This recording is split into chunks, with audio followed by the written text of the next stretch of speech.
get back to the GST reforms which have come into effect. And it's in a special address, Prime Minister Narendra Modi called the new reforms a festival of savings. He also said that it will accelerate India's growth story. Let's go across to Shireen Ban in conversation with an esteemed panel to discuss GST 2.0. Economy is really going to benefit. That's what I feel. In terms of tangible numbers, if you ask me to illustrate it, in India, the middle class accounts for roughly around 50 crore consumer base in the country. And this is coming at a time when consumption was extremely sluggish in urban India, and urban is comprised of middle class. This 50 crore consumer base is expected to go up to around 70 crore by 2030. So huge improvement in the middle class segment in the Indian industry is there. And this improvement or this reforms is going to only improve the consumption. Let me take an example of a 25,000 rupee earning household per month.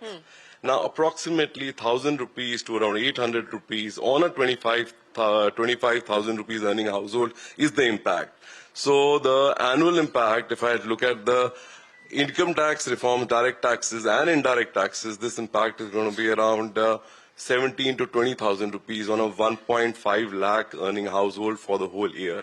This is substantial, which is going to translate itself in a consumption boost, in my view. Well, that certainly is the hope. But, you were talking about that 93 paise price point now. And what are you going to do about that? So are we likely to see more changes as far as the grammage is concerned, especially on these low-ticket items? Yeah, so India reigns with these magical price points, which we call, they are really magical price points. So 1 rupee, 5 rupee, 10 rupee, 15 rupee, 20 rupee price points. And they contribute to good around 40 to 50% of the overall consumption of the entire basket of SKUs that you sell. So sometimes, when a consumer comes to a retail outlet, he says he doesn't want a particular brand. And rural economy is like 60% of the total consumption. So he says, "Mujhe 10 rupees wala pack de dijiye." And he doesn't talk about a brand at all. So therefore, these are magical price points. So these magical price points cannot be breached. And therefore, in the beginning, we are trying to take it down to around 93. But eventually, it will lead to a commensurate grammage increase in these SKUs, yes. Okay, so grammage increase is what we're likely to see across the board. I'm coming back to you, Mohit, in just a second. But let me get Mr. Vaidyanathan into the conversation as well. All of this is probably or hopefully going to result in increase for credit requirement. At the bank, how are you seeing all of this play itself out? What's the target that you're working with? What's your expectation? Okay, first of all, I want to tell Santosh something, man. Come on, do better, man. 2 to 4%. Do better? How much better? How much better do you want him to do? I mean, it's talking about 2 to 4%. It looks so low. Come on, Santosh, do better, man. Come on, this is a stage for you, and you should do something better, okay? So that's that. So, Santosh, are you taking up this challenge? Are you going to be able to do better? Yeah, the RBI has already reduced interest rate thrice, I believe, this year. So now up to the banks, reduce more, we go by 10%. He's thrown the ball back in your court. of course, the banking system has, of course, reduced interest rates, but you better do more sales activities and create the markets, okay? He'll definitely offer a better deal to him. This is a virtuous cycle that needs to move. So, no, really, first, the GST 2.0 impact itself, let me just say that about ICRA estimates, SBI research estimates, IDS research estimates, all are pointing out to a consumption lift-off of close to about 2 lakh crores. Banking system credit on that could be something like, again, by research, is about 1.7 to 1.8 lakh crores.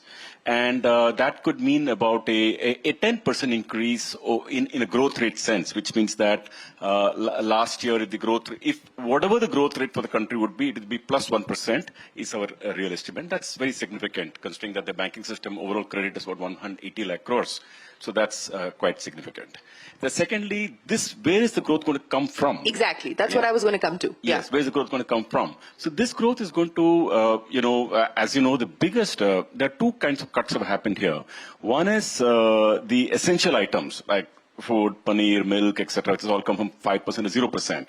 Now, these were consumption items that people are anyway consuming yesterday without the GST of 5%, will consume tomorrow also.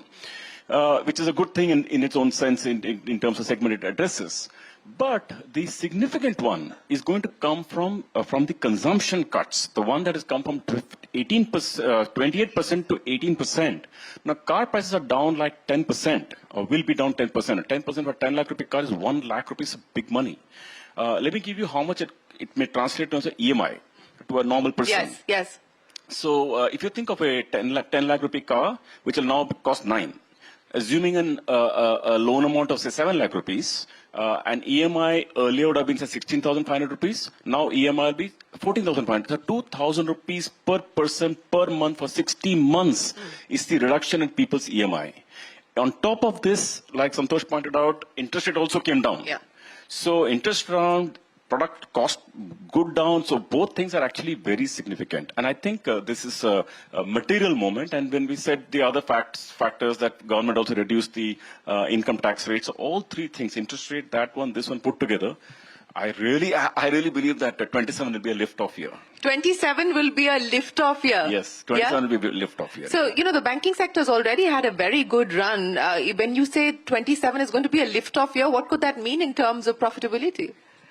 Actually, profitability of 27 will be very good in my opinion, because see this 26 is kind of suppressed because of the the repo rate that got passed on, some more will get passed on this quarter, etc. But all that will become base case. The microfinance issue that happened, all that will become base case. So all that will become base case. So 27 will be, coming off, let me say, a low base, so to say. So in a profitability sense, I'd say that not just credit growth should look better.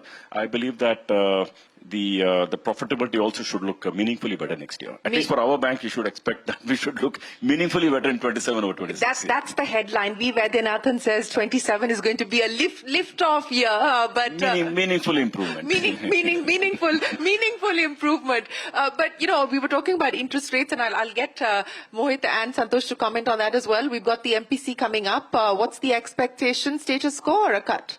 Before you call Santosh in, Santosh should commit to a He's not letting you go. He's not letting you go, Santosh. I mean, 2 to 4% is so disappointing, Santosh. You have to do better. Just to clarify, you don't grow. No. He's clearly in the market to buy a Mercedes. Right? Surely. No, but it was on an annualized basis. I still said double-digit growth for the next 4 months and moving on. So, but for the full year effect, I said. Okay, thank you. That sounds better to us. Just to clarify. Okay, fine. Thank you. But on the MPC, what's the expectation? No. See, we got to wait and watch actually, because the could come down, could be wait for a while. So this is not there's a bigger important is a cycle. The cycle in which we are in, that's more important. And the cycle suggests that it is definitely accommodative. And could be coming down also. Now it's anybody's guess. It's 25 basis points. Yes, no, neutral. We are looking at this yearly cycle playing through, and they already 100 basis points cut, CRR cut. Some CRR cut is going to play out this quarter, next quarter. So that's why I feel more bullish about. So liquidity, ample liquidity in the system. Liquidity is no problem at all. Deposits also not a problem. At least our bank is growing deposit 20% plus. So deposits also not a problem. So when you grow deposit, it gives you good license to grow loans. But I can say for the banking system as a whole, I think this is probably the year in which whatever negative we had to factor is factored.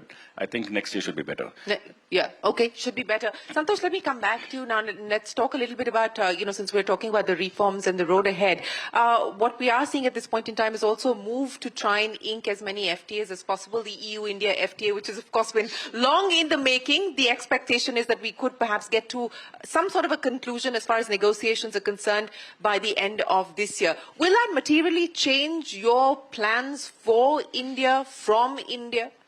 No, for sure. We as multinationals have always advocated free trade, fundamentally because we feel that the economic growth is significant whenever the borders open up. And it's just not about the tariffs, it's also about harmonizing the regulations, for example, between countries. So, I think Indian automotive industry has also come out of age. So the access to bigger developed markets which has money in their pocket to sell and export grows. As far as we are concerned, surely today more than 90% of the cars we sell in India are locally produced. So they hardly have a 15% tariff when it comes to parts and components. So that won't change. The 5%, which is our CBUs, which is all those exotic cars, the G-Wagons, the Maybachs, there is a lot of expectation and anticipation that prices may come down. But in the real sense, we would say no, because... You're disappointing him again.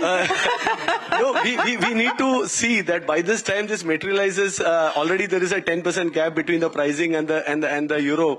Plus, on top of it, from a contribution contribution perspective as well. The challenge for India is we don't get allocations. There is much more demand on these cars. Some of these cars even have waiting period running to an year. So what would improve is customers would get better access to cars much faster. We may get even much more cars allocated to India once the FTAs happens. But in the larger scheme of things, I think two-way trade will go significantly higher. That opens up new opportunities for us as well to look at India differently. We have been 30 years in India. We call it strategic patience, been there. But I think also from numbers, in these 30 years, we sold more than 2 lakh plus Mercedes-Benz. The 1 lakh Mercedes-Benz has been sold in last 6 years. So that's the kind of demand and the uptick now that we see. So an FTA. So when do you expect to sell the next 1 lakh Mercedes-Benz? How much do you believe you're going to be able to crunch the timeline down to?